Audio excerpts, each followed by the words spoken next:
di saat pengerjaan irigasi ini ada kendala besar nggak Pak yang membuat mungkin sebelumnya akhirnya masalah ini kan sudah menahun sekali gitu ya Pak, sudah lama terjadi. Kira-kira apa sih Pak yang titik yang paling tersulitnya di saat membangun proyek irigasi di Cisangkui ini?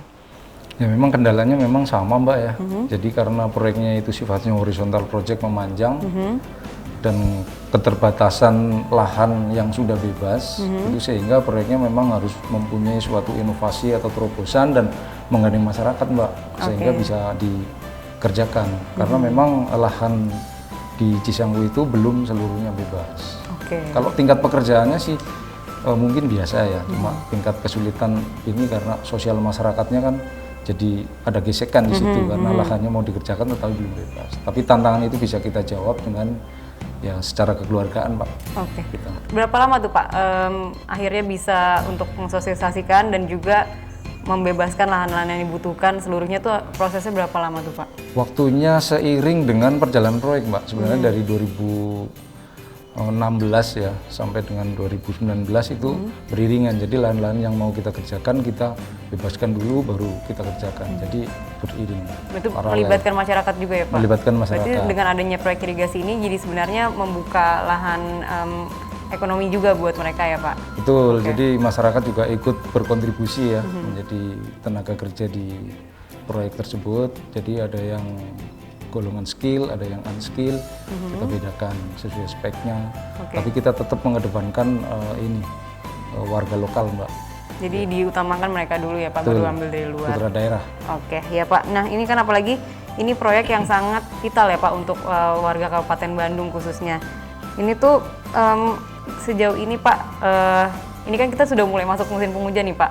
Sudah terlihat belum Pak dampak dari adanya irigasi ini?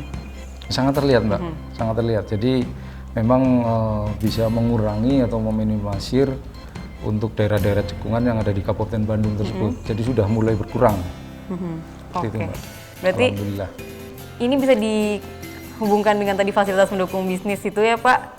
Ada nggak nih mungkin tadi ada yang namanya BIM itu ya Pak. Ini juga ikut berkontribusi ya Pak untuk membuat proyek ini cepat selesai Pak. Betul. Jadi proyek Cisangkui adalah salah satu proyek menerapkan BIM ya, Building Information Modeling. BIM. Jadi memang karena kita tadi udah saya jelaskan kita leader ya dan kita sudah punya sertifikat Mbak, yaitu ISO 19650 untuk BIM. PP sendiri itu merupakan kontraktor pertama Mbak di Asia Tenggara. Asia Tenggara ya Pak, nggak main-main ini nggak Indonesia nih, Asia Tenggara. BIM.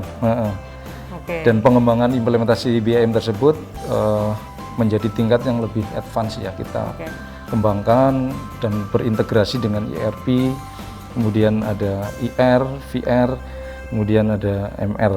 Teknologinya sangat penting Mbak untuk proyek berskala besar untuk percepatan gitu Mbak.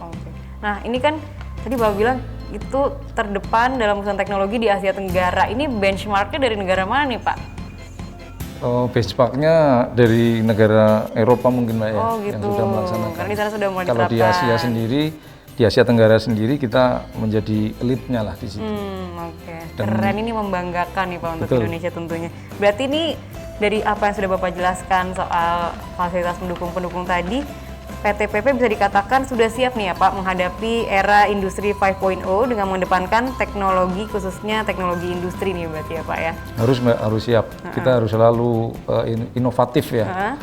Yaitu sebagai garda depan ya kaum milenial ini harus selalu mempunyai terobosan dan inovasi. Salah satunya tujuannya banyak merangkul kaum muda itu juga itu ya Pak, supaya ide-idenya fresh terus. Fresh ya.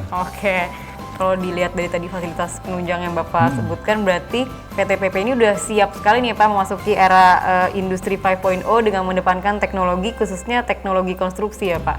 Harus Mbak, jadi kita tetap mendorong generasi milenial ini untuk tetap berkarya, inovatif, kemudian mempunyai terobosan-terobosan yang sangat kreatif dan inovatif tersebut. Nah pastinya nantinya akan ada terobosan lainnya lagi nih ya Pak ya, tahun-tahun mendatang ya Pak. Harus ada terus. Buat ditunggu tuh ya. Harus ada terus karena tuntutannya kita tetap harus selalu kreatif. Tadi kan Bapak sudah menjelaskan proyek-proyek yang sudah selesai gitu ya Pak di tahun ini. Nah masih ada nggak sih Pak proyek-proyek strategis lainnya yang masih ongoing nih Pak untuk periode tahun ini? Banyak Mbak. Jadi kita memang banyak sekali proyek-proyek ongoing di tahun 2020 ini ya. Jadi terutama proyek PSN, yaitu proyek pembangunan bendungan itu ada 13 mungkin ya yang masih ongoing kita. Salah satunya mungkin Bendungan Lolak itu ada di Manado, kemudian Bendungan Lausimeme itu ada di Medan, kemudian Bendungan Tamblang ada di Singaraja Bali, ada juga Bendungan Bagong di Trenggalek, dan masih banyak lagi bendungan-bendungan yang kita tangani yang sekarang berjalannya bersamaan. Pendanaan sudah ada, sudah disediakan pemerintah, tetapi memang ada ini ya kendala sosial masyarakat mengenai harga yang belum deal ya.